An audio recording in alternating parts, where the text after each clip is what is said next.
Well, hello, everyone. Welcome to another episode here with Colleen. Hello. And we're excited today to have our good friend and colleague and professional, all the things, Jill Thiel.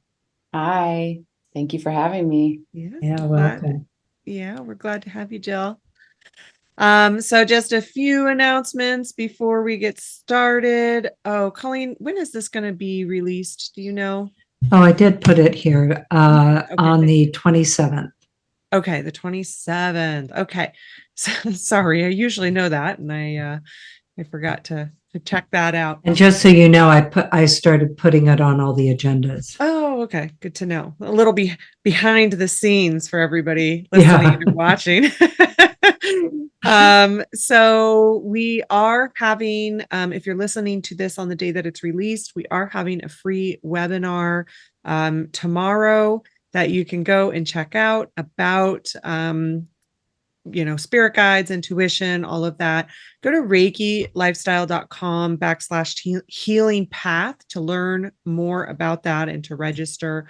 Also, we will be opening up registration for our yearly 2024 classes, Next Step Reiki and Explore the 12 Heavens. Again, you can go to reikilifestyle.com and go to the ongoing training tab to learn more about that. You can also always email us if you have any additional questions. And then we will have classes coming up in December. We have Reiki. Colleen is teaching Reiki 1 and 2 the first weekend in December. Then we teach Animal Reiki 1 and 2. The 4th, the 5th, and then Colleen teaches Reiki Master that following weekend as well. So you can go to, again, reikilifestyle.com to look up our schedule of classes and take a class with us. Okay, is that all the announcements for now? I think it'll do for now. Just distance Reiki share Tuesday mornings. Oh yeah, our distance Reiki share. And those are free and open to everyone. Yeah. On Reiki Lifestyle. Yep, you can find it all on Reiki Lifestyle. Yeah. All the things that we do. Social media, everything. And social media, yeah. Yeah. So let's go ahead and get to our guest today. Jill Thiel is the director of the ICRT social media. And she embarked on her Reiki path in 2001 to alleviate work-related stress. In 2004, after completing Reiki levels 1 and 2, she felt inspired to blend massage therapy with her Reiki skills. Her professional journey started in 2007, focusing on teaching Reiki and providing a range of bodywork services. Between 2011 and 2017, Jill shared her knowledge as a massage educator at the Aveda Institute. I didn't know that. Demonstrating her deep-rooted commitment to spiritual growth with a focus on spreading love and compassion globally. That I knew. Spend some time with Jill. Jill has been enriching the Reiki community with her writings in the Reiki News magazine since 2018. Additionally, she serves as the assistant director of the Licensed Reiki Master Teacher Training Program. That's the LRMT program. And her expertise extends beyond Reiki. She is an adept sound healer using her voice and crystal alchemy, singing bowls for healing. Her dedication is evident in her full-time engagement as a Reiki teacher and practitioner. Jill's ultimate vision is to extend the reach of Reiki's healing touch worldwide. You can find Jill at MN Reiki Center. So her business is the Minnesota Reiki Center. But it's got a longer name than that, right, Jill? The Minnesota Reiki Center for Healing and Training.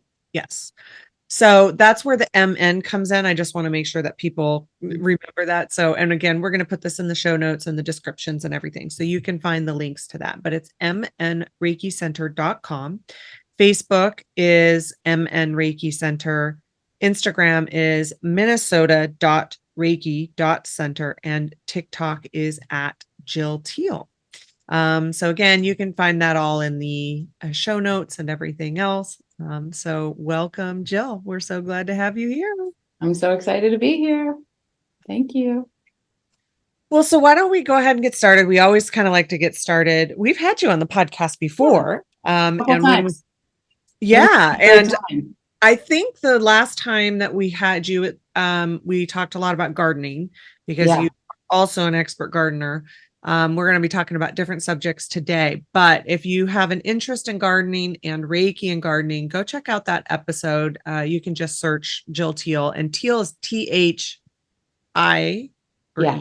IEL. Yep. Jill Thiel. So search our podcast for that episode and you can listen to her about Reiki and gardening. And you said, I think we have one more too. That might have been before I joined though. Yeah. No, I think you were on it. I thought we did too. I It's can possible. remember. Yeah. The Back Reiki when it part was is one Reiki chat. Reiki chat. Yeah. Yeah, when it was Reiki chat. I have to look again, but I remember I thought there was a second one that we did as well. It might have been Reiki and Buddhism, or did we combine that with the Reiki and gardening? I can't I don't remember. remember. I have Anyway, to look search again. her, Yeah, search it's it. been a few years, so Yeah, we always have Reiki. great conversations. Like I said, Jill's also a friend and colleague, and so we always have a lot to talk about. But it's been a while, Jill, and especially since we're talking about part of what we're talking about today is Reiki and massage. Why don't we go ahead and start with your story and kind of what led you to Reiki and massage, I Sure. guess, too. Yeah. Well, it was kind of a surprise because, I mean, I think a lot of people, when they get started with Reiki, they don't always know what they're going to do with it. I'm here. I'm just kind of figuring it out. I don't know what I'm going to do with it.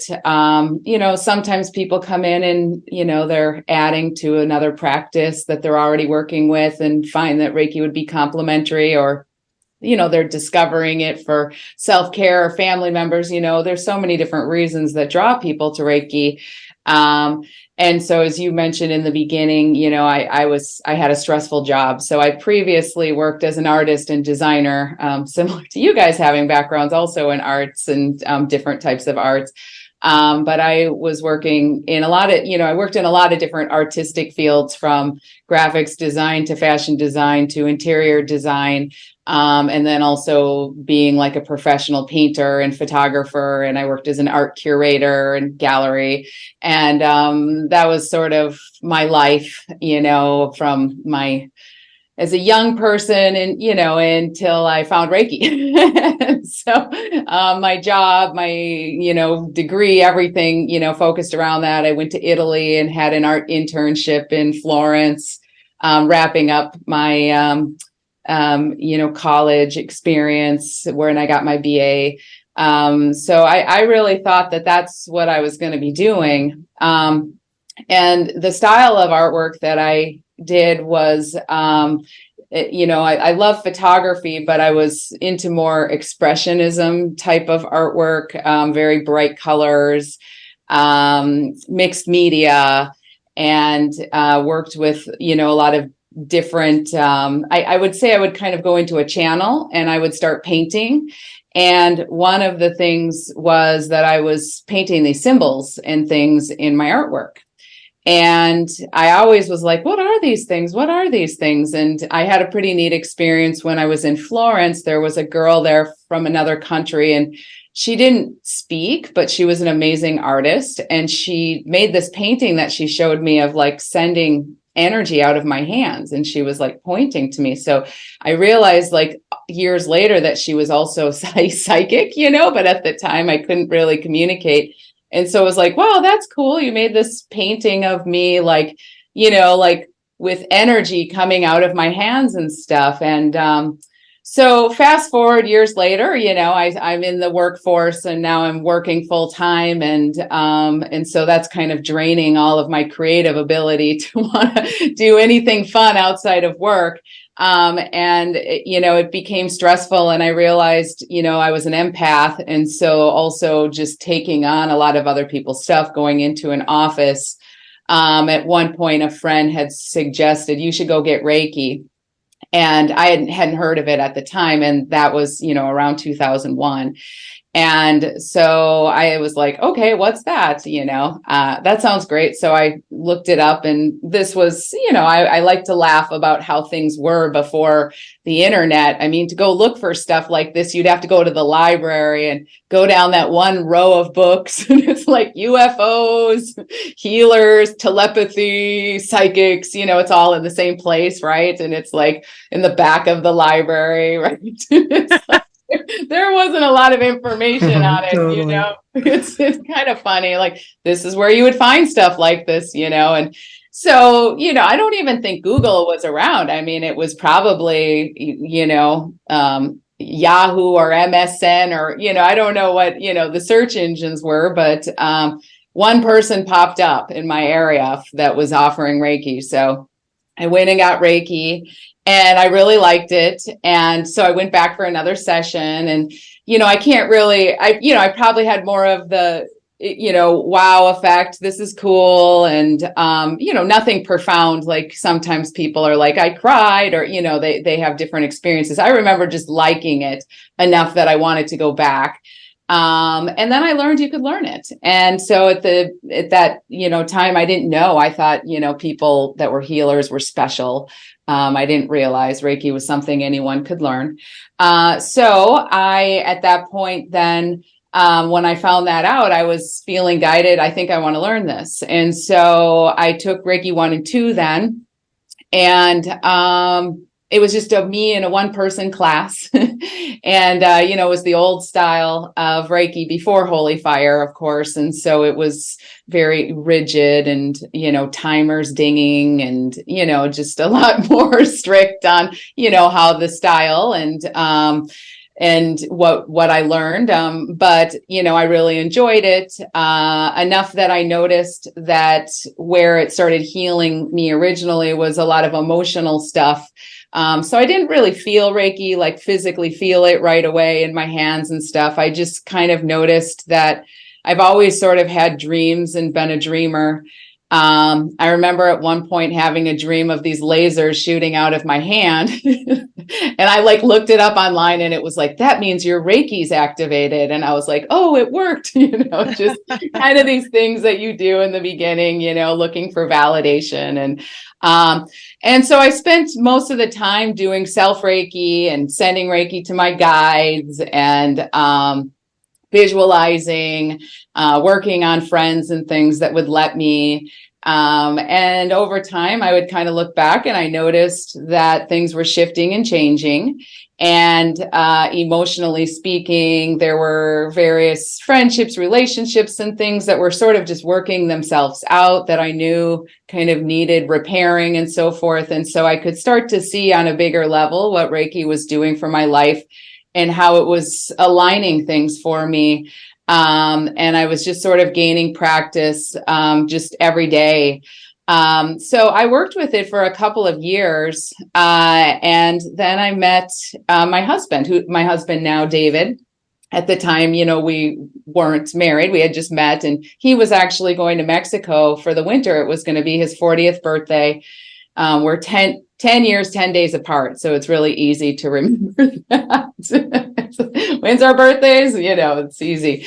But he was going to Mexico, and then I ended up sort of having this, in 2006, basically. I was working as a designer, and so it had gotten so toxic, and the job market was bad, and the housing market was crashing, and there was a lot of uncertainty, and the interest rates. It was a rough time. So it was sort of like, your job is ending, you can move on to this other position, and it was just the right time for me to just quit and just kind of dissolve and just be like, I think I'm done, because in order for me to have that job, I also had to hold a real estate license. So I had a real estate license, and I was like, I don't want to do that. And there were a lot of things that were changing in me. And so it just seemed like that this all came up at the right time. And this was about a week before David was leaving. And so I ended up going to Mexico. And then we basically lived, kind of in a van down by the river. I mean, it was a pickup truck with a camper on the back, but it was, and an ocean, but it was that sort of just like, well, $3 a day.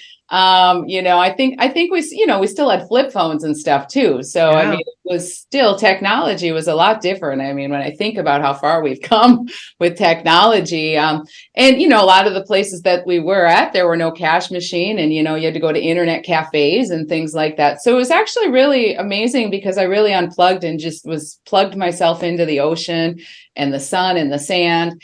And that's where I had a really big, profound, awakening, and everybody around was, like a shaman or a Reiki person. There was a lot of synchronicities. I kind of called it the middle path. You're riding this middle path, which it was this really comfortable place of like discovering me and unplugging from mainstream and finding myself. So it was during that time that when I went back, I had kind of heard what I would say really is like the spiritual guidance of Reiki for the first time, where I actually heard I could tune out enough to actually hear some guidance of what my next steps were. And that was, when you get back, you should go into massage.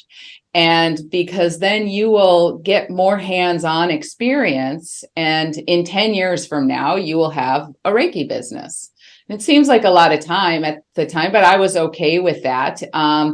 Because that was still, there wasn't a lot of awareness about Reiki. It was getting better, but like having just a Reiki business, it would have been hard at that point to make a living just doing Reiki. And I felt like, having maybe another skill would be great. So I kind of heard that. And then I also heard something kind of say, you are a Reiki practitioner and a Reiki teacher. And there was a shift like in my mindset of like, I want to do this to I am doing this. Mm-hmm. And that was a really nice place to move into. And then I had some profound, like, Kundalini energy experience, or, the people are aware of that, where there was some shifting of feeling the energy in my hands and feet, some tangible experiences and other things happening that I knew that there was something going on. So when I got home, I listened to that and then completed the master level at that point, and then went to Aveda is where I went to massage school. And then from there, it was just like everything opened up for me. All of a sudden, it was like I now was able to have a job, make money, and I was self-employed, and people were coming back to me. So I was like, okay, I'm doing okay. Like people are rebooking with me. So, this is great. And then through that, because of my marketing and web and graphic stuff, it was actually easy for me to do that part of things and to get a website and to have things going because I already had that piece there. And my husband's also really good at that stuff too. So I have his support as far as helping me with that in places that maybe I don't know what to do. He a lot of times knows how to do those things and so forth. So we balance each other out really well.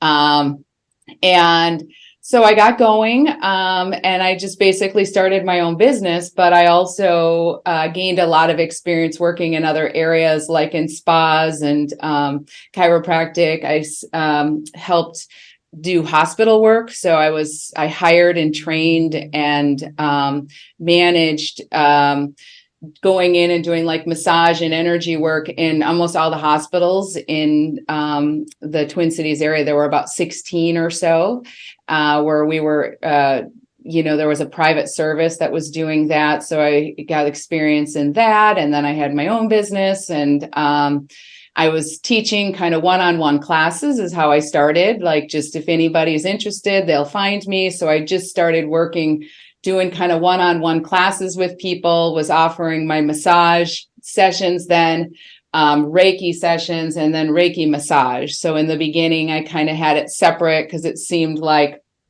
that's what some folks wanted, was like, they were like, there's people that will come to me for massage, and massage is really what's paying my bills right now. But because I offered both, people would, they would start booking that. And then I would see results of, I had a really amazing experience with a diabetic lady that had a really high A1C.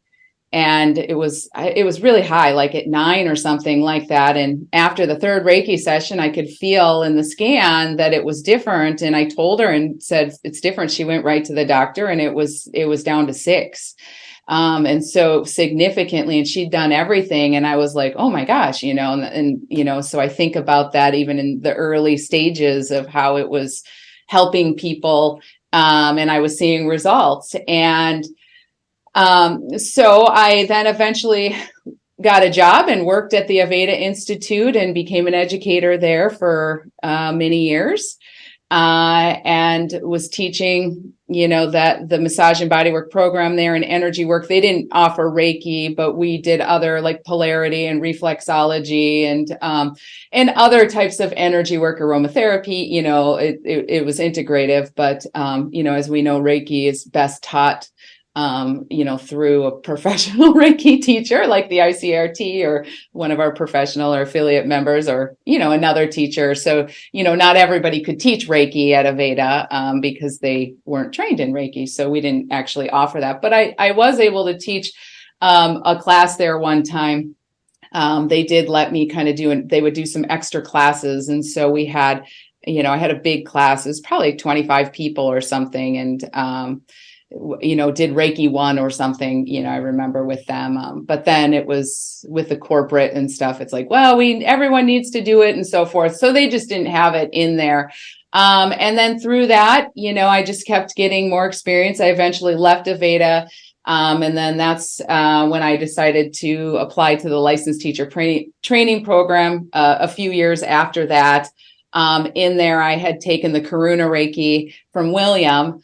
And that was in 2014. So when I signed up for that class, it was Karuna Reiki. When I got to the class, it was Holy Fire Karuna Reiki. So I felt that was pretty cool because I also remember around that time, about 6 months earlier, and, William says that, you can start feeling the energy as soon as you sign up for the class. That was the first time I realized, okay, this is what you're talking about, because I started having in some of my sessions before we knew about the Holy Fire.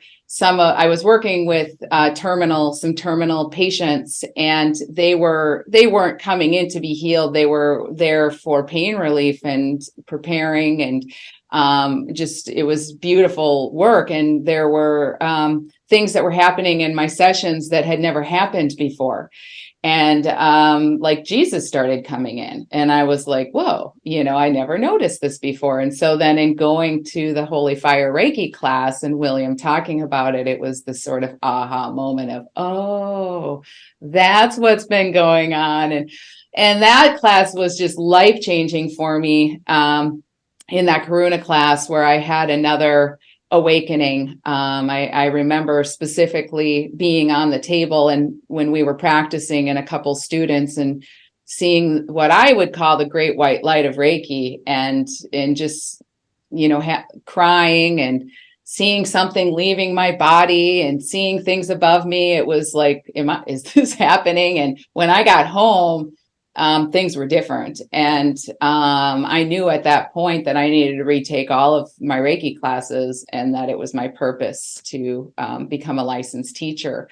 So Reiki guided me along that path then and got me prepared. And I went through a whole rebranding.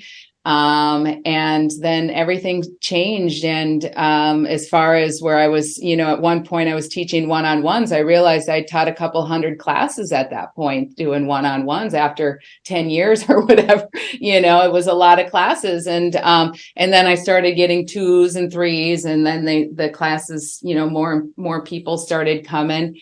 And, I was working with the massage, and then that kind of shifted. And we can go into that more with questions maybe about that and, talk more about the massage part of it. But that led my journey until I joined the licensed teacher training program, where then I eventually did phase out of massage. So I actually don't do massage anymore, but it did exactly what Reiki said, was that, you'll be doing this. I actually probably did massage for about 15 years.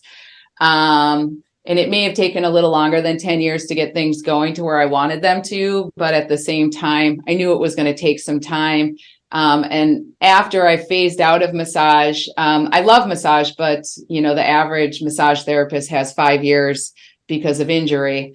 It's a very physical job, and even working with Reiki, it can make things a lot easier. But it's still very physical. And so dealing with frozen shoulders and, various health conditions, I, knew that I had to move away. And so I was guided into the sound healing.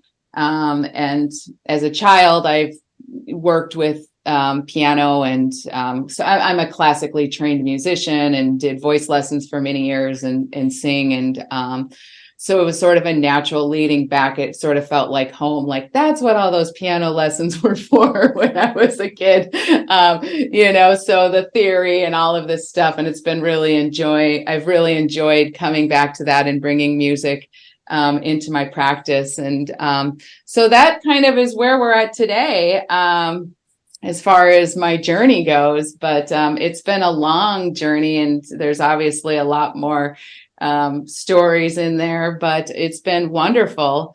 And I feel so blessed. And it's just as since Reiki has come into my life, it's just helped me, to live exactly the way I want to live.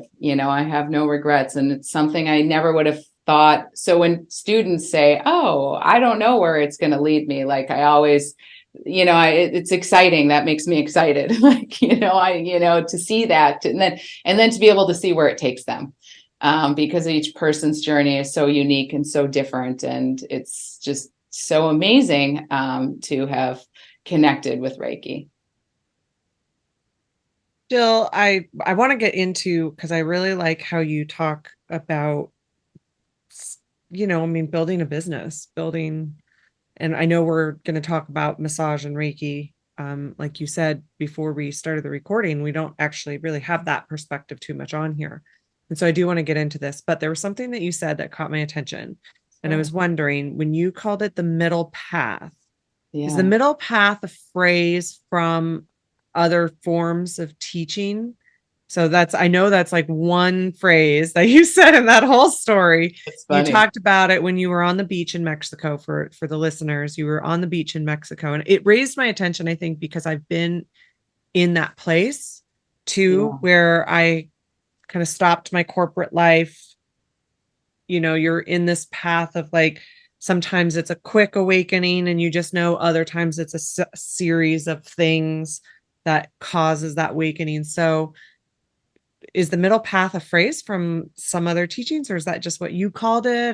That's just what I called it. Yeah. It was interesting. It felt like everybody there I don't know. It was kind of like you're living in a dream, and it was just this beautiful place where people were like living in the moment. Like everybody, you buy your groceries that day, you're cooking your food that day. There's no planning ahead. And it's just like you're there, enjoying it. And I guess that's just what we called it, or what it felt like to me. But I'm sure other people use it in other ways. Yeah. Oh, I didn't know, because I know, as you said, you're Buddhist. So I was like, oh, is this from a different teaching? But I do like that there's just an idea of that time frame, because I've had a similar time frame where, you're just, it wasn't exactly like that, because you and I have joked about living in a van down by the river. Now it's like it used to. So we're referencing the Chris Farley skit from years ago, years and years and years ago, probably 30 years ago now, or 25 years ago now.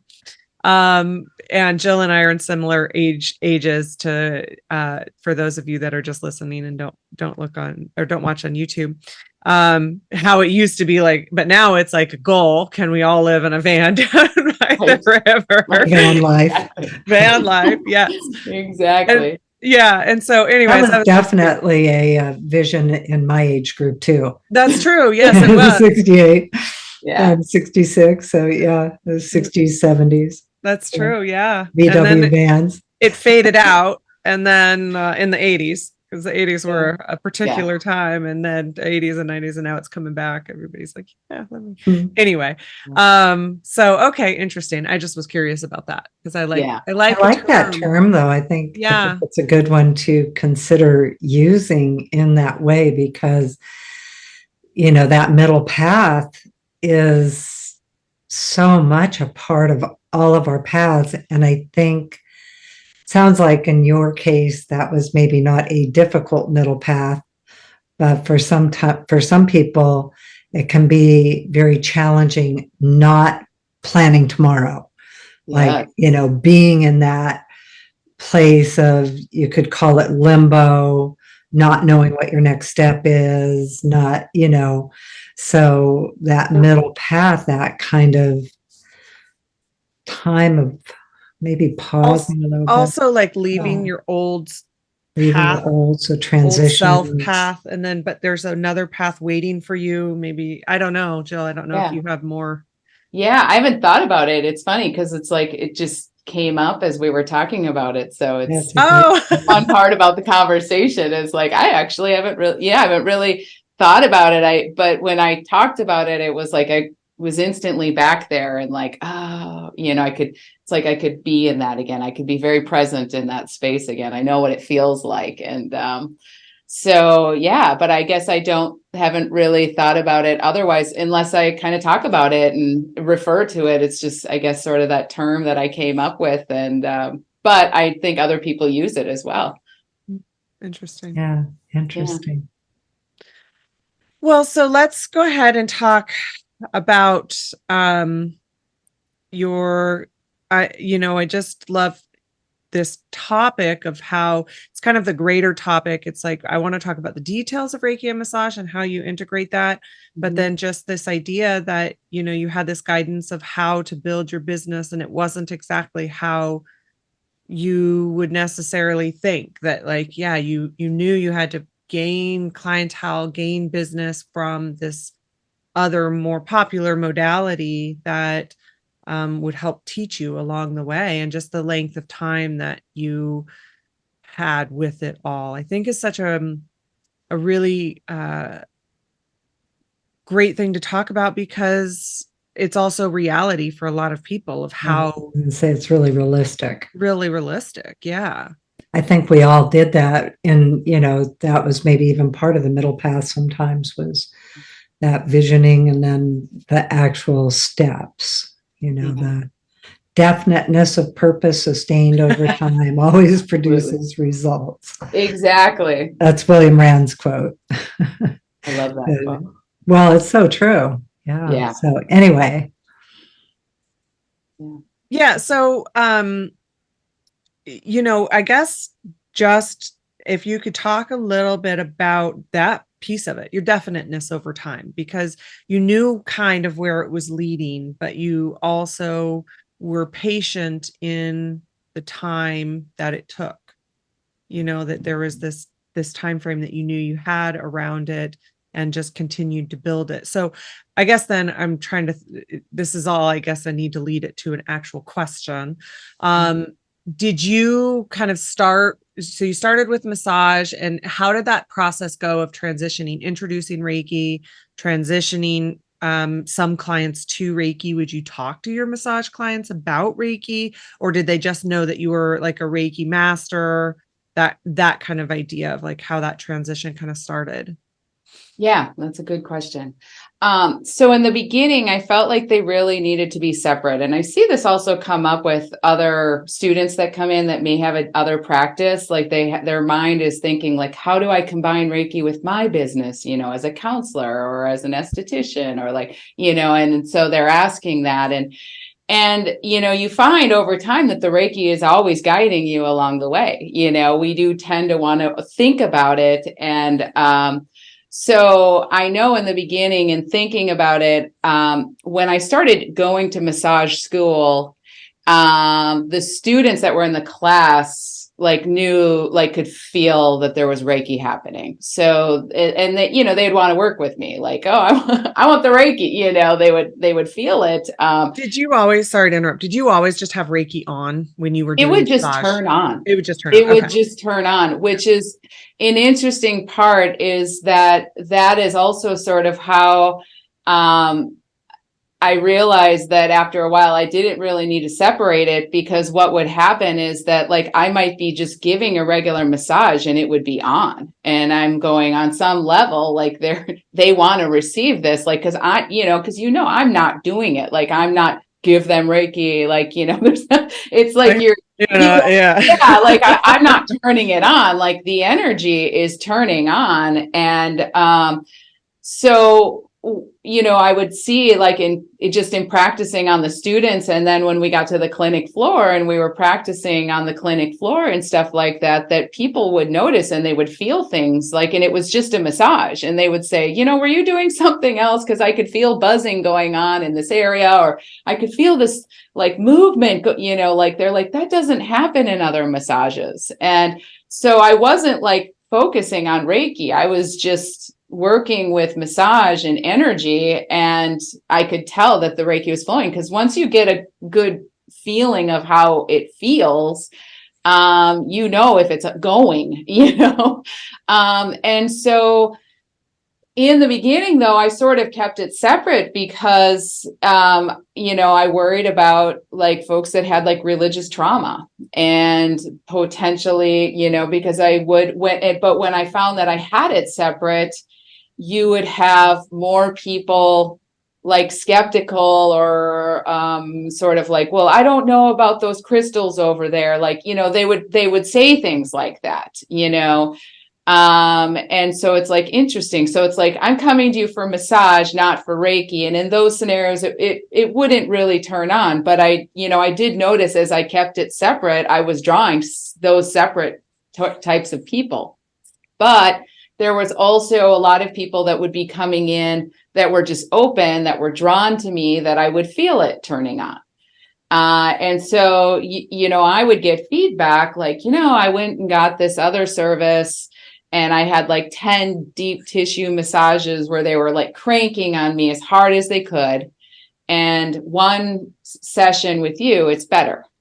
And they could feel, and I could work lighter, and it didn't have to hurt. Like, I could zone in and feel it exactly, and would feel like a buzzing, and then could just put an elbow and just very lightly just be like releasing things and have it be very comfortable and relaxing. And they're having these, it's like the Reiki, like, could like go through the elbow and like, into it was sort of wild, like watching how it would all work. And so, the people that were open, I was noticing as I would be working with them, they're here for a massage, but they're getting Reiki. So, I mean, at the end, we're not really talking about, hey, and you got Reiki too. We're keeping it very focused on massage. I just could clearly see that the energy really was guided by its own consciousness, and that it wasn't directly coming from me. And that helped me to get better. Because doing all that physical work, thousands and thousands and thousands of people over the years, it's in getting the feedback and the results, it's like, okay, this works. And, I have times where sometimes I just go sit down and somewhere and it turns on, and the person next to me, like, will look at me and be like, what's going on? And it's like, oh gosh, I'm giving him a Reiki treatment right now, like. And, I'm not out walking around trying to work, but sometimes it just works like that. And I'm like, I guess I was divinely put here for some reason. And my guides are working in behalf and orchestrating things outside of what I can think about. So in the beginning, I know that I thought a lot more about it, like people tend to do in the beginning. How do I combine this?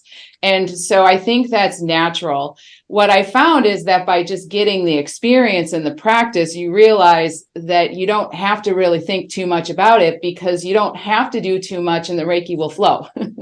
So there's not much of you doing anything at all anyways. It's just that we know that it complements everything, and it enhances everything that you do.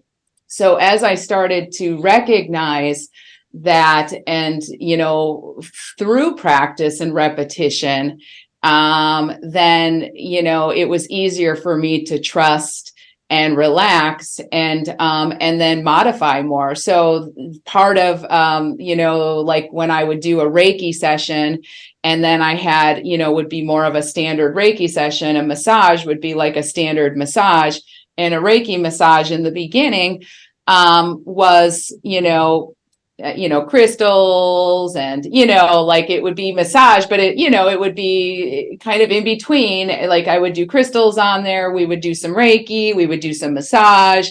And then it over the years, it morphed, into where I was just like, I'm not going to separate it at all. Like everything is basically sort of Reiki massage. It's my most popular service, or there's just Reiki treatments. That I would offer. So if people didn't want massage, I could do Reiki. But after a while, I stopped doing massage, Reiki, and Reiki massage. It just became Reiki massage because it clearly was the most beneficial. So I wanted those people that were being guided and led to get the best results that they could get. And also be drawing in the clients that I wanted to work with that I could also best help. And so that also meant sort of outgrowing some of my branding and rebranding, and building a brand focused more around Reiki. And that also helped, because then that drew in, I sent out that message, and then that message, then people could see that and then want that. So over time, I would say that, I didn't really have any plans in doing things, but I think like with anything that you do, and when you first learn Reiki, you start off kind of, here's the book and just do the hand positions. Yeah. But, does my intuition work? Do I have an the self-doubt, all of that. It's like, just keep doing it. Eventually you'll figure it out, and they do, and everybody does. And if you keep doing it, you will. And that was the same sort of experience with my own practice and with the massage. And so that's what I would say to people, is that you can kind of have an idea and an outline, but that's Reiki guiding you to that, so you don't have to overthink any more than that, and just kind of go with what you have.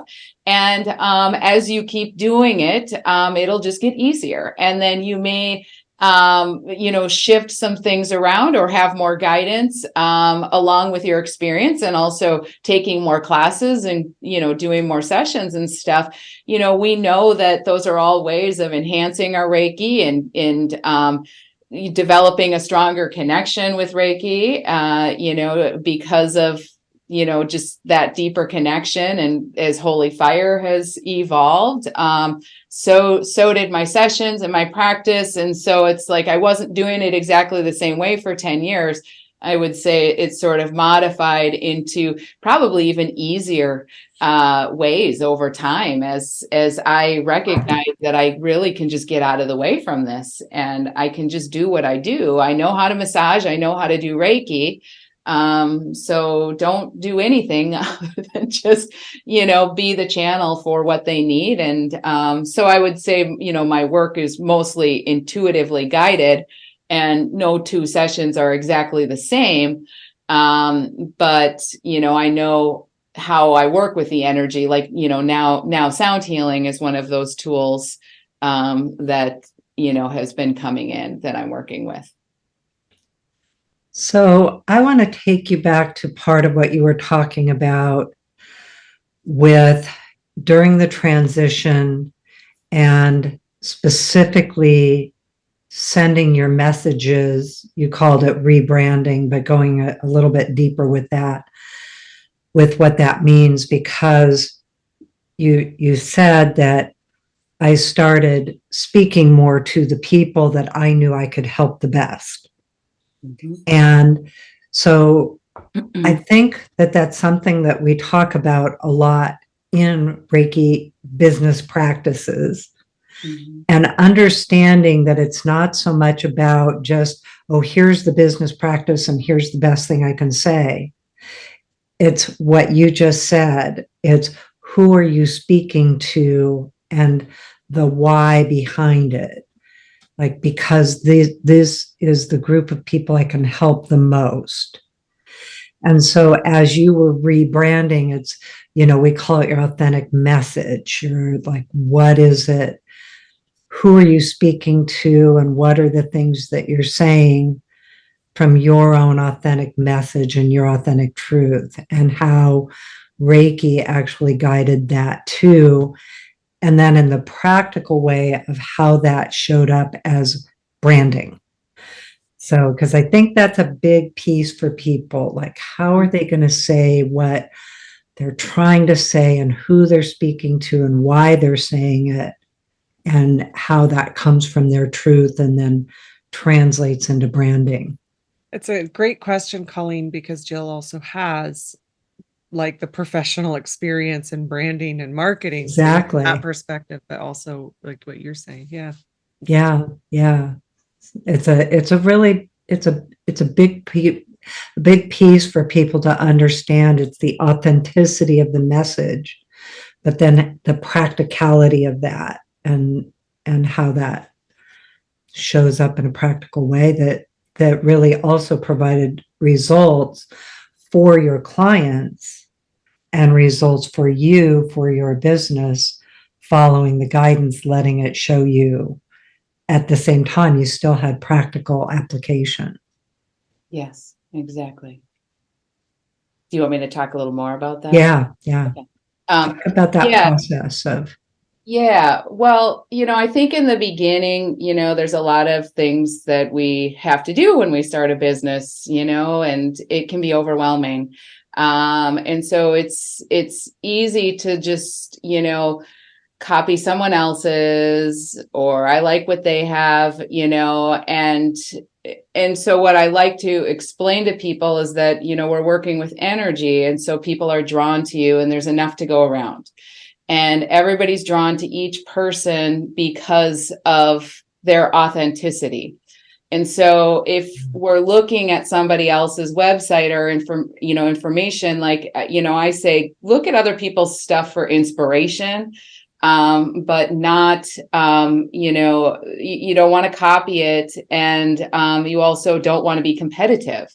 You use it as a way to develop like who you are, because with energy work, people can see through that. And so you could have a really nice website and social media, but the energy that you're putting out may not be matching, that page.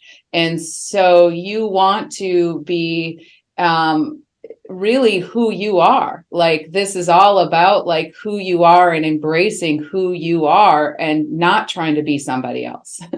So as we know, a lot of Reiki practitioners, do different things. And so we have anywhere from, very metaphysical approaches to very scientific approaches in Reiki. And both are great. But if you're trying to be like somebody else and that's not you, people will sense that. If you're metaphysical, but you're pushing a science website, let's say it's, as an example, and you don't have results, that's not going to help you. So when I recreated this new website, it actually took me a couple of years. I didn't just crank it out in a week. Like it reminds me of the animal Reiki. It's like, it's not done yet. Like there was information that I was downloading and listening to for a few years. It's very easy to just put out a website, to come up with a name and to put out a website and to start a business. And that's how I first started my business. And it was more based around like, I need to have a website and I need to have this, in social media. I think, what it was like Friendster and MySpace when I first came out. So right. It wasn't social media wasn't the same. You didn't really have to worry you didn't have to worry too much about that. Social media was about your top 8. You just had to worry about your top 8. Yeah, exactly. Your top 8 and changing your song up or whatever on your page or whatever it was. Loved MySpace so much. That's so funny. Yeah. So, at that time it was, it was a lot different. But there you had your things each time there's your things. Right now it's like, Instagram, TikTok, that's part of it now. But at that time that really wasn't part of it. Also like online calendars and payment systems, like Square wasn't around. So, you'd have to pay a bunch of money Newsletters. to have a big Yeah. credit card processing system. It was like, it was a different time, and I mean, we're so lucky now with how easy and even just people who don't really know, if you just sit around and figure it out. I mean, you can figure it out. It's not really that hard. But that first website was very much like that. I just need to have a website and get people to my page. And, and the people that I got were not the same people that I got when I thought about it, of like, if as I rebrand, like, how do I really, like, who do I really want? So I guess, like I would say, over the time, I became more empowered and confident, that, I wasn't looking for any client. Like, it was really about people that I could help the best, that were the best fit for me, that I could make a difference in. So that was sort of the intention that I put out to Reiki, was that this is what I want. And so then you start listening, like, as you would say, Colleen, I learned that from you, just start listening, from Reiki. And, I didn't realize maybe at the time that that's what was happening. I figured out later, oh, that's what I was doing, and it took some time to go through that. Also, all of the photography and stuff for my website is all my artwork. And so that was an important part that I'd heard, like my photos that I've taken. So a lot of people will comment and say, I'm like, really, like, I was really drawn to the images of your website, like maybe the connection through the art and the space, there's energy to that, and they can feel that through the website. So a lot of them might just look like stock photos, and they are probably stock photos that somebody else has taken somewhere. But those are all my original images. And so I wanted to bring in my creativity and my design. And even though I wasn't doing art anymore, I still wanted to have a place where I could express myself artistically. And so that was, well, I love to take images. And also, with the social media, I love to design and create. And even though maybe I'm not making paintings anymore, I still have a really creative part that I like to make stuff and designs. And it just makes me really happy to see things like come into design form. And Robyn, because you do Digital canvas. Yes, exactly. I love it, and so through that whole experience, it became, it was a different experience in the rebranding, because I had tapped into Reiki to help me to create my best, like, who I am. And part of that was, I believe, because of the healing that I had around authenticity and who I am, and getting to a point of, instead of going, I want to look like that, like, this is who I am and this is what I want to showcase. And so in doing that, and then having that intention of just really wanting to draw people that I can help the most, is the message that I put in that. And then I put together, and it's a pretty basic website. I mean, I'm in the process of rebranding, because not rebranding, just redesigning, and it'll look very much the same. But it's just, after a while, websites stop working and you can't update them. And so we're in the middle of redoing our website. Yeah. So, I mean, if you come back or whatever, and, in a month or two, I mean, I should be wrapping up, but I mean, I'm still going to be keeping the feel and everything the same, just sort of making it, I want it to work for another 5 years. So you got to update it about every 5 years or so. I mean, for the most part, to stay relevant and to be found in search engines and so forth. But also through that, the energy also, in just creating this new brand, I listened for that for a really long time too. What am I going to call myself? What am I, and the one thing that I heard was be Reiki focused. You want a Reiki business, you need to focus on Reiki. That has to be your main focus of this. And so it was like, okay, so my other business was focused on massage, and so even though I did Reiki, it's like my business now. I do a lot of sound healing and I get sound healing, but the focus is on Reiki. So it's like, if you're looking to start a business or create identity and the branding, make sure that your focus is around, what it is that you want to offer. Because if you want to offer Reiki and your whole website is about something else and Reiki's at the bottom, it doesn't look like you're an expert in that. It looks like it's the lowest sort of thing on the website.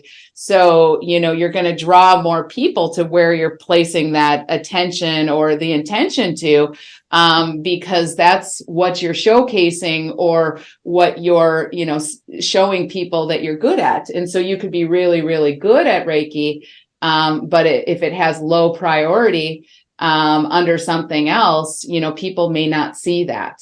And so that was also something that I heard was that, and so then eventually I did come to the Minnesota Reiki Center for Healing and Training, and it was very much inspired by the International Center for Reiki Training. I love William. I love you guys. I thought, there's nobody here that has that name. It made perfect sense to me. And I went on to become a licensed teacher and so, together, it fits really well. And so I kind of thought about it. Well, God, that just seems so easy, but then it's like, well, it doesn't have to be hard. Like, so it's like, okay, so that's where I had shifted, the name to, and then, was just starting to cultivate those photos and some of those photos, came in through the Reiki, like going to the Reiki retreat and bringing in some of the energy from, Sedona and in Hawaii and, various places that I've gone on my Reiki journey. And maybe taking, a photo of something from a stock photo versus a place that I've been at working with Reiki, it has a different energy to it. And so just really understanding, how you can bring Reiki into anything. And, my mind, over time is just like, this really is more than just a hands-on practice. Like Reiki, I started to connect more to, being Reiki versus doing Reiki. And, Reiki lifestyle, like, it's in everything, and I can bring this energy into everything. And so that is how I was guided to do that rebuild, which was very different than how I approached my first website, which was, I just got to have a website. I need to have, the basics and get it out. And, you got to start somewhere. So there's nothing wrong with that. And, but also at some point, you might outgrow that. And if Reiki's telling you that, then, that's what I'm explaining, is that I was guided to the fact that, hey, you know what, you can do more. And so I did outgrow, my old website that was more branded by massage. And I also knew at that point that I was going to be sort of moving away from massage at some point as well, that it was a stepping stone, because my goal was to do full-time Reiki. But massage was a blessing, in a way to get there. So yeah, it was an interesting experience, in going through that and kind of reflecting back. And so, I think, I wrote an article on social media, and Robyn and I and Karen Kegg did a couple presentations on social media. And part of that is, with the social media, like using Reiki to help guide your posts or your marketing. And so you're always letting the energy guide it instead of allowing your ego, to guide that process. And so for me, it was a way different result than I expected.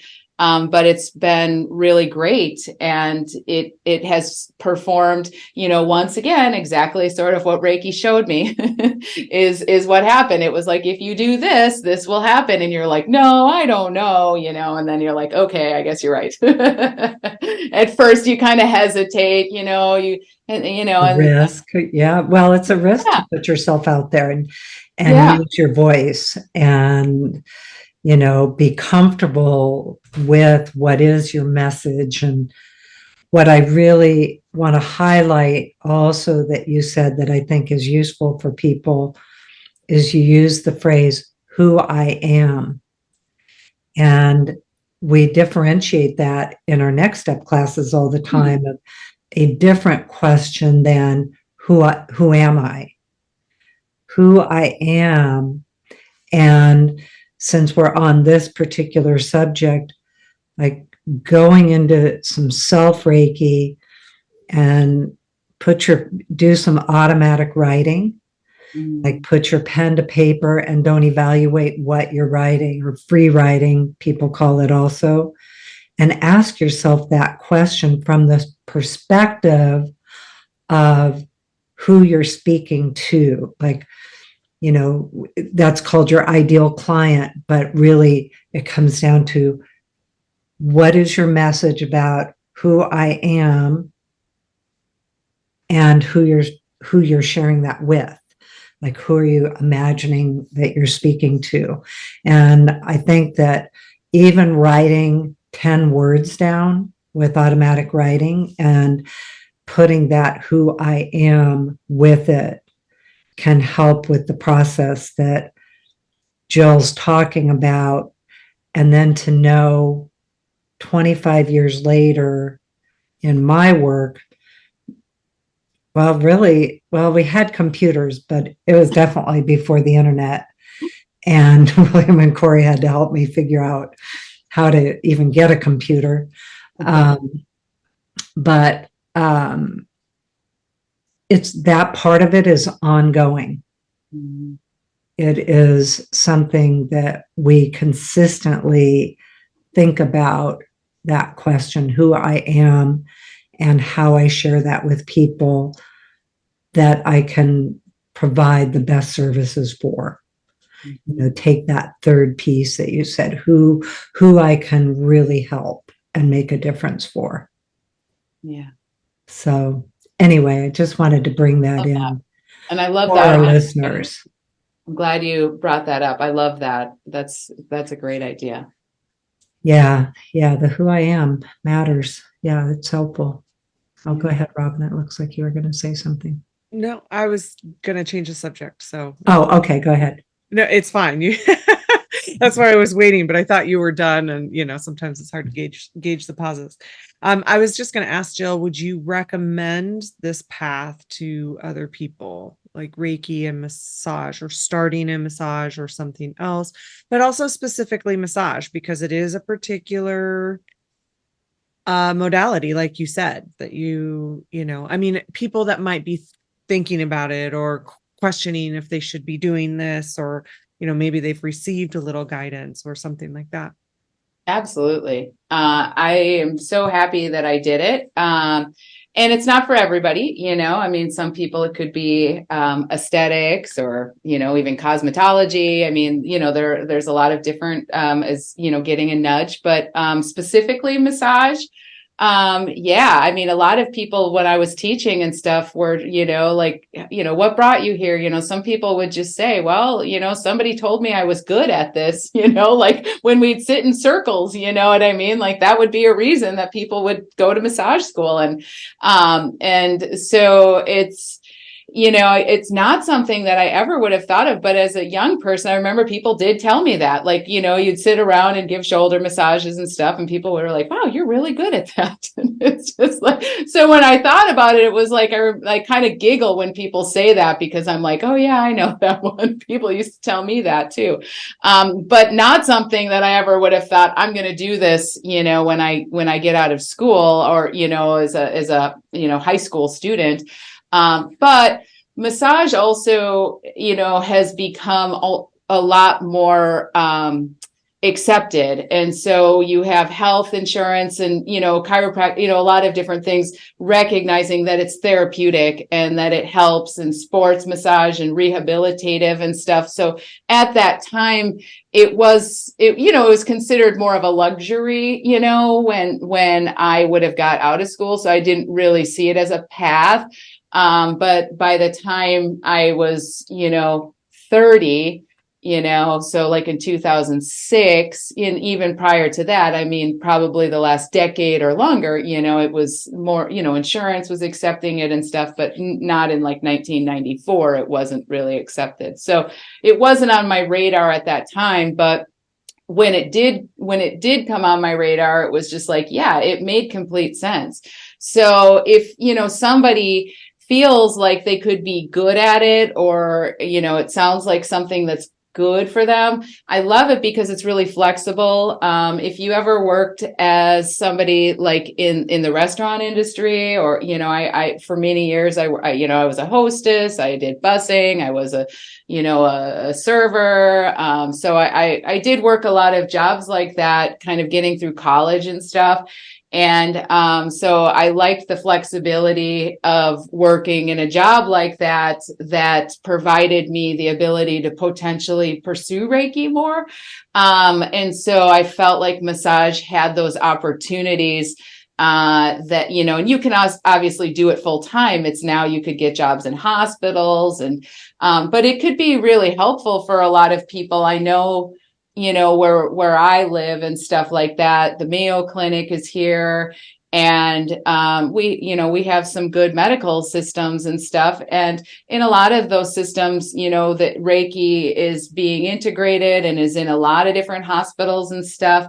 A lot of people find ways in by having other modalities, being an acupuncturist, shiatsu therapist, massage therapist, that allows them into some of those more competitive, because hospitals are quite competitive to get into, and even volunteering, we know can be, there can be a lot of hoops to jump through. And so having those additional certifications can sometimes help you, get into other industries where you might really want to work as a Reiki practitioner, but they're looking for somebody that maybe offers more services. Like, well, if you could do massage and Reiki, we have more work for you.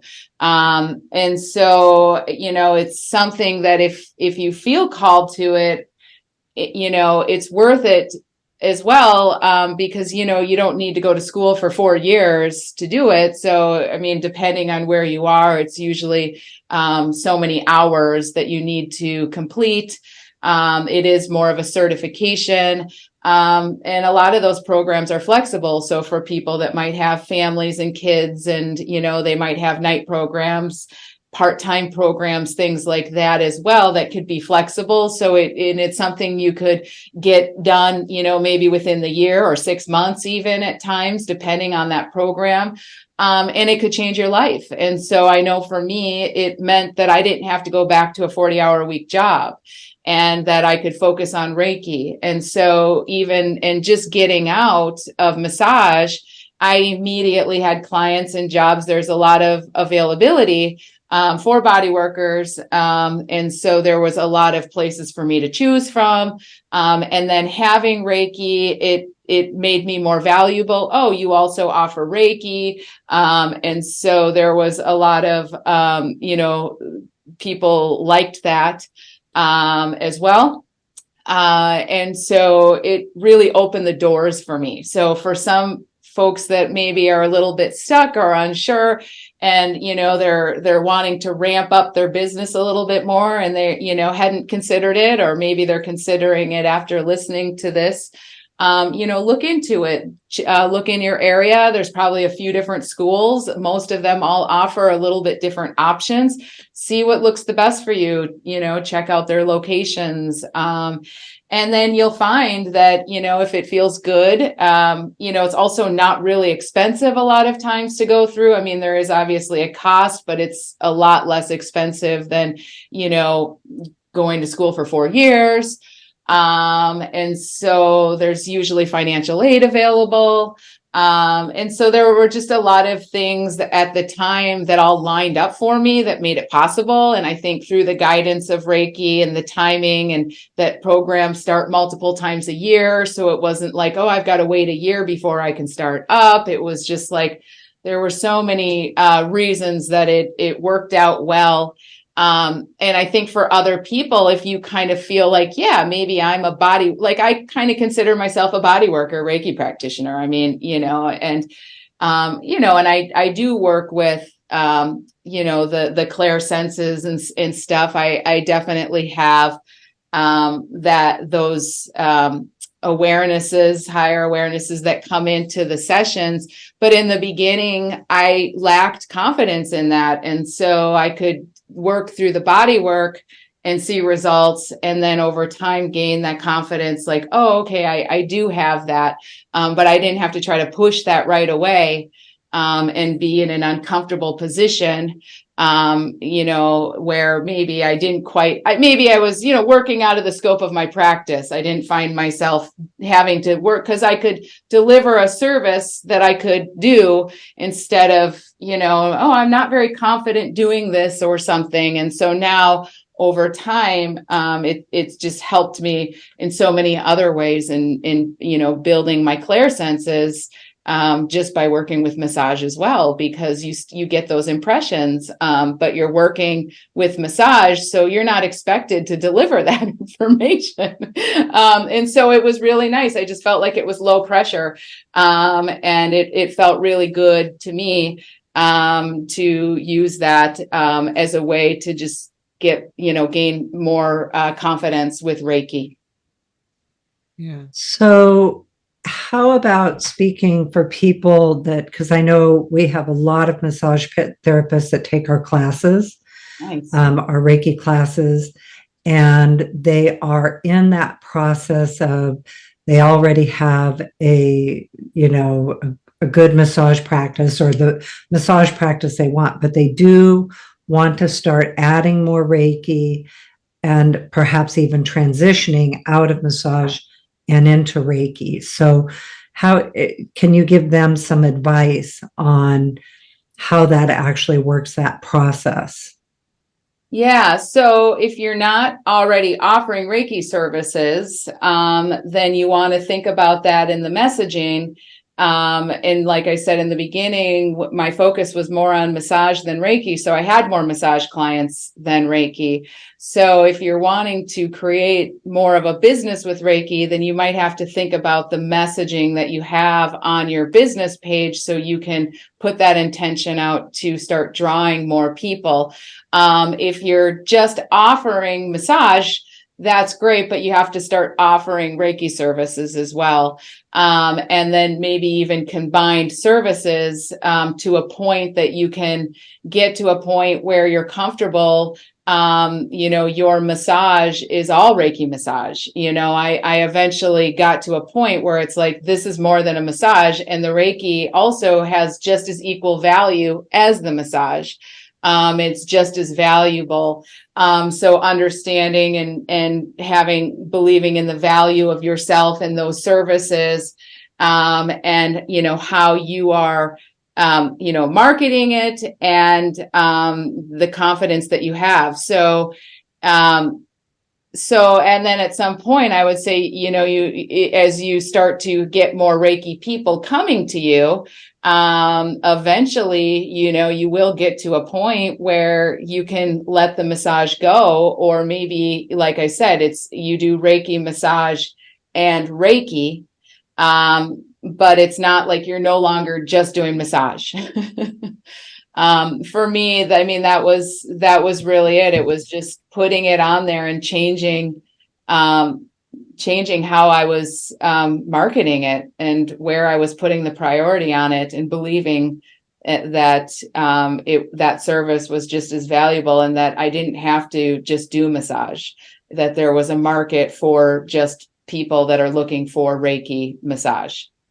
I'm picturing like a flyer, like Yeah. massage, 60-minute massage, 60-minute Reiki session, 60-minute Reiki massage or Reiki massage. Yeah. Yeah. I What's the mean, I know difference? that's not, yeah, it was just like, that's what I was like, oh yeah, that came to my mind, that you let people Yeah. know that you offer it. It's like, well, Yeah. people have to Yeah, know that. transparency in Yeah. your website on Yeah. what your services are. Yeah. Yeah, and it was, I mean, people wanted it, I mean, obviously they wanted it. And so sometimes it's just like, it's like, ooh, we think there's a lack of. I was talking to somebody yesterday, and they were talking about their Reiki classes, and I was talking about, yeah, well, I teach that, every month, and it was like, oh, I need to start realizing that's a reality. Like there could be enough students for me out there, but sometimes we're stuck in the mindset of there's not enough students out there, or there's not, those clients aren't out there, or somebody's better than me already doing that, or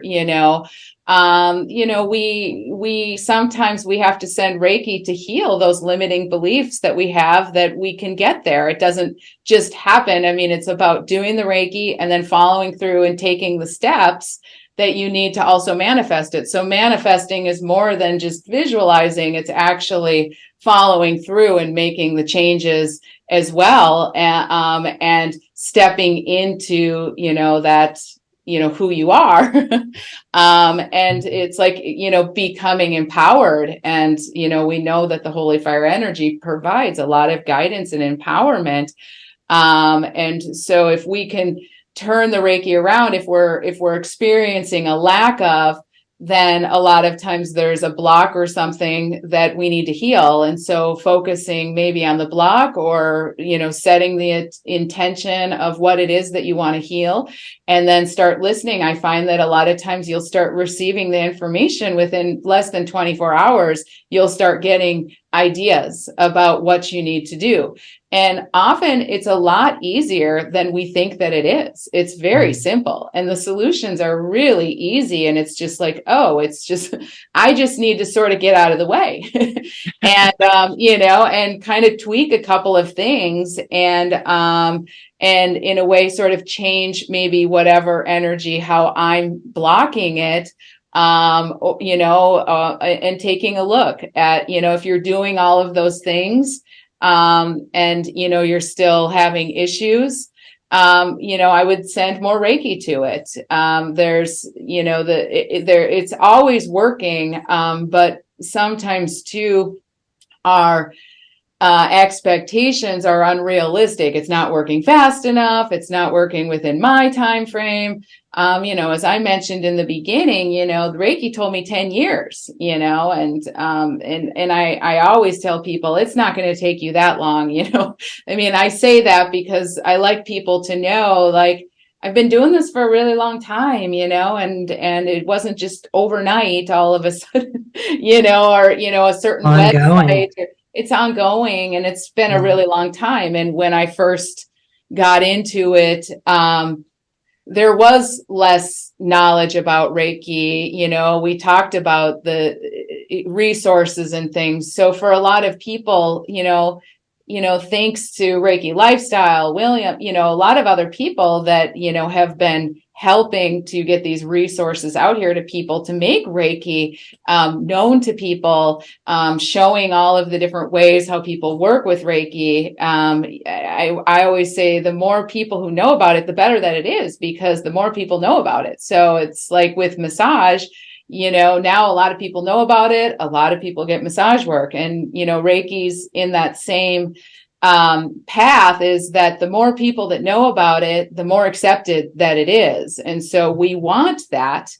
And we need that because, we want it in hospitals. We want people to look at it as something, as we would say, complementary, not alternative, that it always makes things better, that it can never cause any harm, and that you can use it for anything. And it always amplifies your results. And so, and that includes sometimes, maybe our unrealistic expectations. And so sometimes we also need to take a look at that too, that, we might need to cultivate some patience. We might need to send Reiki to patients at some point, because there are important things along the way that we learn. that also are part of our journey. And working with different clients and various things and things that come up that are like, oh, that made me better at what I did. And I guess now I know why, this took what it took. So if things are working and you're seeing the signs, then it's working. But going back to William's quote, we know that eventually, everything will all work out, but, we can't control the process either. That's a really good way to put that, is we can't control the process. And I think what I hear from people sometimes too is, there's still a little bit of maybe fear on different levels, the risk level, but also I think sometimes because in going back to the who I am, as people are starting to go through that process of inner truth and inner authority and expressing their messages, being comfortable also adding Reiki with transparency. And so I've even, told people, just put a sign up on your wall, that's massage. And even if you haven't gotten to the whole website, business cards, whole thing yet, just even a simple sign that, massage, Reiki massage, that type of a thing can be helpful. And then you find that so many people will say, well, I have Reiki too. And they're so glad because they can also say it, Exactly. overcome that fear of kind of revealing that part of themselves. Good point. It's true. That does happen. I think so. Well, you also do other things. So share with us about your teaching and all the different, because you teach Reiki, you teach animal Reiki. So share some of that part of where you're at today with your classes and the things that you do. Well, I teach Reiki. I'm a licensed teacher, a mentor teacher. I'm really excited. I'm teaching I have a student, Lucy, in South Korea right now. So I'm mentoring her. She's in the licensed teacher training program. And so that's exciting. I'm going to be doing our co-teach in South Korea at the end of December. And so, if you happen to be listening to this from, over there, you could take a look or reach out for that if you want to join in on that. Are you in person there or online and in person? We're going to be online. So it'll be an online class, but if you happen to be in that time zone or looking for a class, you can check that out. I'm teaching, I teach every month. And so I teach a Reiki 1 and 2 class every month. I teach online and in person. And so that means I do hybrid classes. So I have a limited number of people that I can see in person, and then anybody can add online, from anywhere. So, you're in Minneapolis. And I'm in Minneapolis. Yep. And so that's Central Time Zone. So I've got an animal Reiki class coming up this weekend, actually tomorrow and Saturday. And that one is not online because that is a special class that is being held at Wild Acres Wellness.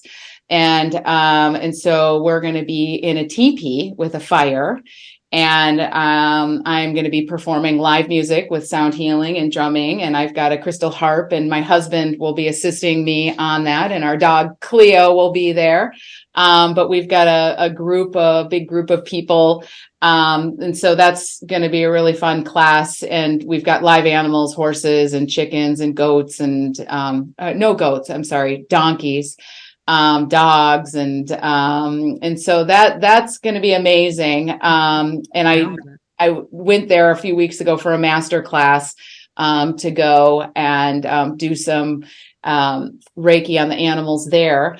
I also do animal Reiki classes where we go to the zoo. The Como Zoo is pretty close to me, so a lot of my Reiki 1 and 2 classes we go there.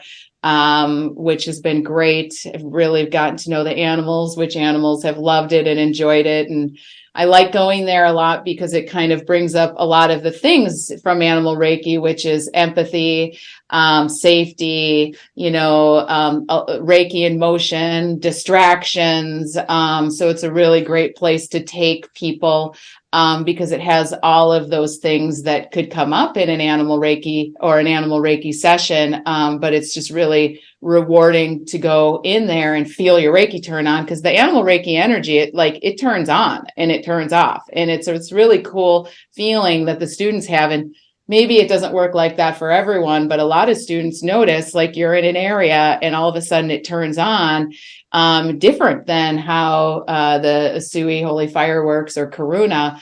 It's really easy to connect with animals. And so the zoo has been a really great place.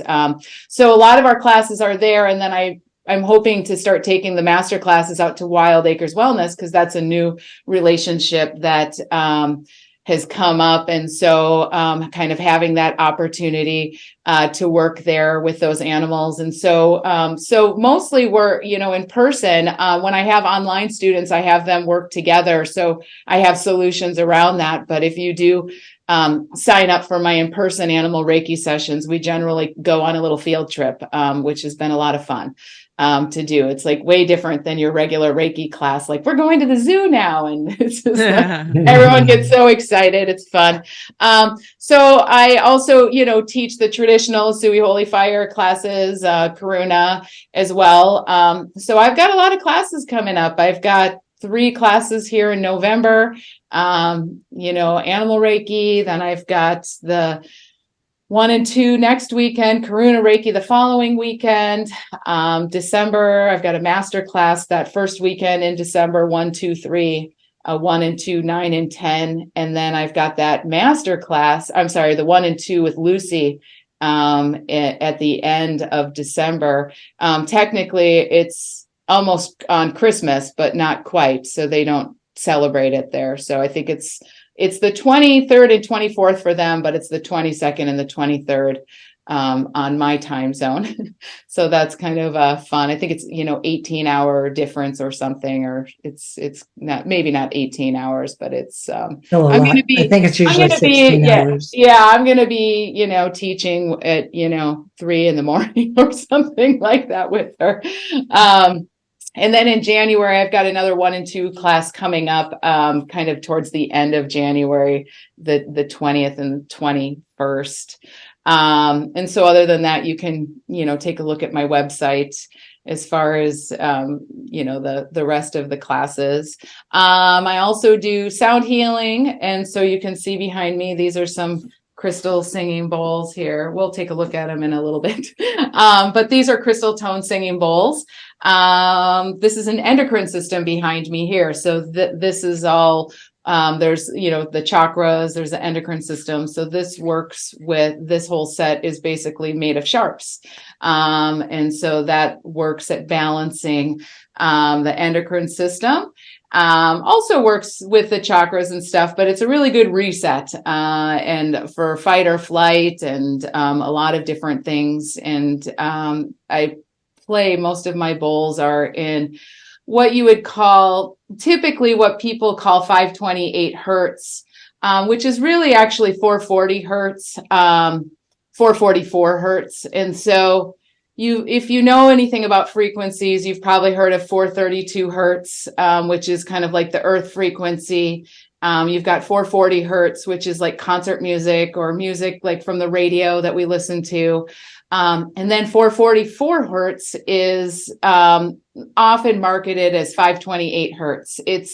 That just means that the C is in 528. And so it's a solfeggio frequency, and it's considered the love frequency, DNA healing, cellular repair, miracles. But if you talk about 528, it's the same thing as 444. Maybe at some point we do a whole podcast on that. But what I play in is that 444 or 528. And so that's the love frequency. And in a way, it's like, that's Reiki. I also have 432 hertz, that I work with as well. But this behind me here is that 444 or 528 hertz. So it brings in those extra enhancing frequencies of love, DNA repair, healing, and miracles. So I use sound healing or sound bowls, and my voice with my Reiki sessions. And so often what I do is I start off with an invocation or some sort of a guided experience. And then I play the bowls for a while, and then I do some hands-on, and sometimes I bring the bowls over to the body and put them on the body. And I use the Reiki to enhance with the sound and that hertz and that frequency to amplify. What I found is that for a lot of people, it helps them go into like delta or theta, into that relaxation state, and where they're almost asleep, but dreaming, but not quite asleep. So it really gets them into a relaxed state and out of their head really fast. So especially for people who have a lot of mind chatter and can't turn their brain off, that this is really helpful to get them to relax very quickly. And then the sound actually goes in and, it vibrates all of the blood and the tissues, and it starts to move things out very gently, similar to how Reiki works. And because Reiki is sort of a vibration therapy as well. And so it's like frequency energy. So it matches really well with it. So most of the people then, I don't even really have to touch them. It's amazing how Reiki is getting easier the more I work with it. It's just like, it's like, does distance Reiki work? It's like, oh yeah, it works, because you're just like, you realize you don't really have to do much. So now it's delivered through sound, and the frequencies really help to infuse the Reiki energy and amplify those energies for a Reiki and sound experience, which I find to be very powerful, really great combinations. And so I do a lot with that. And this year I'm working to expand more, working actually with my husband. He's also a musician. And so we're collaborating and writing songs together, and are going to do some recording. And, hopefully even start doing bigger sound baths and things. So mostly I work with my clients in smaller groups, but we want to start branching out and doing bigger groups and working with more instruments. And the sound has really, and frequency healing has really been powerful. And I also find it's really great for my own self-care, because as I'm playing for other people, I'm receiving all of that frequency into my body. So it's clearing things out. And so it's always enhancing as I'm receiving it. And the bowls, they sound different for each person. So I can hear like what sounds out of tune on them. It's quite amazing. I can bring bowls kind of through their body and hear where the sound will change. It's a whole fascinating way of working with Reiki. So that's mostly what I do since I've transitioned out of working with massage. But I, full-time am teaching sessions. So I do Reiki sessions 2 days a week, usually Wednesdays and Thursdays. And then my teaching a lot of times is the Friday, Saturday, Sundays. And then, Colleen knows we're in meetings every other day. We're in meetings doing a lot of meetings, director meetings, social media, various things. So full time I'm doing this, but it's sort of split up between, office duties and practitioner and teaching skills. My goal is to add a sound healing course, which I've been, it's been on my list for a few years, but I am working towards adding that. Hopefully this year, after I wrap up my website rebuild, then I can bring my attention back to that. And I can see that Reiki is guiding this, since my husband and I are now playing together and actually starting to write songs.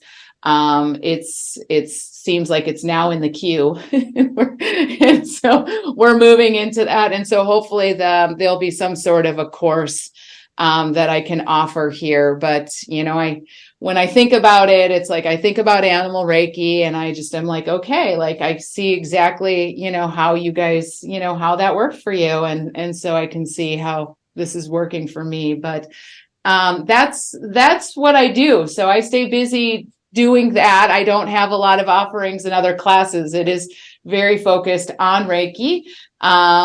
And, really just working with the traditional classes and the animal Reiki and the Asui and the Karuna. I stay really busy with that. Yes, you do. That's awesome. Well, I'm going to go ahead. You, as Colleen said, or you said earlier, you're in Minneapolis, Minnesota. Yes. I'm going to go ahead and read your information one more time. And then I think, would you be willing to kind of play for us for a few minutes as we, awesome. Yeah. So you can find Jill at, the reason why I'm going to do this now is because after the sound healing, the playing, I'm like, everybody's going to be like, all relaxed out. So I want to make sure we get your information in now. So again, you can find Jill Thiel, Thiel. She is in Minneapolis, Minnesota. As she said, she teaches a lot of in-person things, in-person classes, hybrid classes, and also online if you can't, if you're not in the Minneapolis area. So you can find all of her information, her schedule of classes at mnreikicenter.com. She's on all the socials. So Facebook is MN Reiki Center. Instagram is Minnesota.reiki.center. And then TikTok is at Jill Thiel, Jill.Thiel. Where you'll get to see a lot of Cleo, her mini Aussie, who is super, super cute, Cleopatra. And then if you don't remember all of those, you can go to her website, mnreikicenter.com, and find her socials. So you can just make it easy for yourself too. And so, yeah, she's teaching a lot. She's doing sessions, all of those kinds of things, sound healing now too. And so Jill, I don't know if there's anything else that you would like to add to that. And then we'll go ahead and do a little bit of sound healing from you. No, thank you. Thank you for having me. It's been a wonderful time talking. Yeah. Oh, well, we could keep going for I sure. I know. I'm like, oh, it just flew by. It does fly by. It's so true. So how we'll go ahead and do this is that we actually have to change the sound setting slightly. So once we do that, Colleen and I will go on mute. Jill will play her bowls. And then Jill, once you're done, you can go ahead and come back, shift the sound settings back, and then we'll unmute and we'll all say bye to the listener. Okay, that sounds good. And about how long do you want me to play for? Well, I don't know what you're feeling. I would say somewhere between 5-10 minutes. Okay. Does that sound good? Or Yep. Yeah. Okay. Somewhere in there. Awesome. All right. So just close your eyes. Take some deep breaths. Let yourself relax.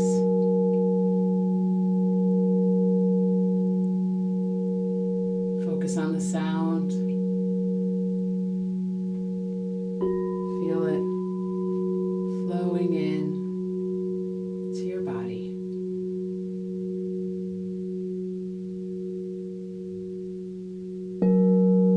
And as you breathe in the light, breathe in the light of Reiki.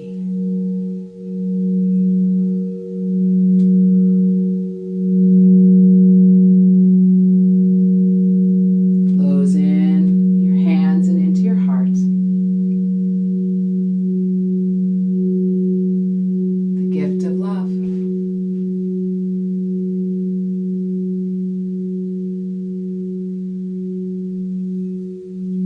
Place your hands comfortably now. Let yourself go deeper. Continue on your own inner experience.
start to bring your awareness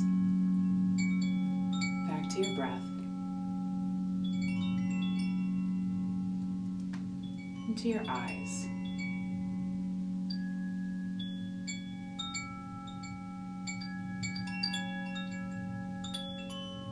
Open your eyes when you're ready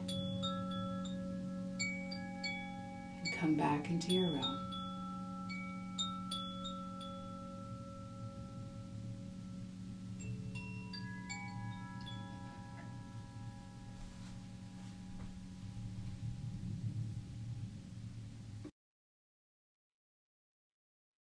Should be good.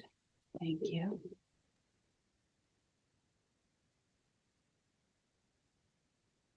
That was lovely. Thank you Thank so you. much. Yeah. I Sorry if have, vocals were a little soft there. I wasn't sure, but yeah, it's okay. They were a little bit, but you didn't speak that much, just so the audience Yeah. knows, and Oh, you can good. still kind of hear you. We're gonna have you back on for that because I Yeah, have a lot that of was questions right really now. nice. yeah, you liked it. It was Good. wonderful. So good. Yeah. Oh my gosh, I'm just like, Yeah. Right. You can tell too that you're a trained musician.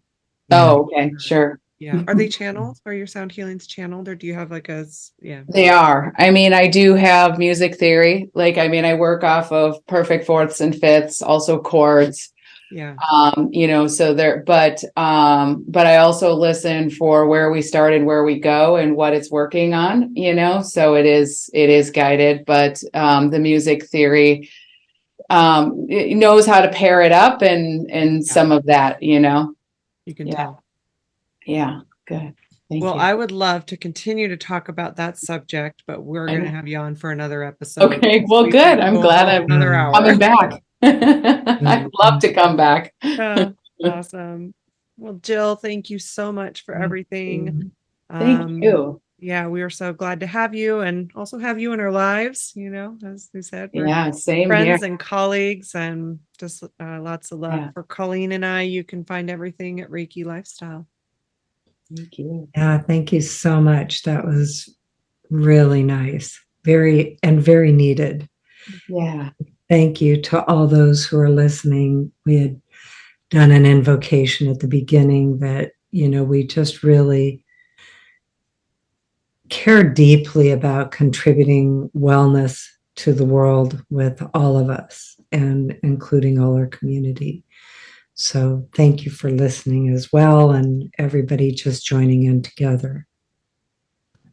Well, thanks, Jill, and I'll be talking to you soon.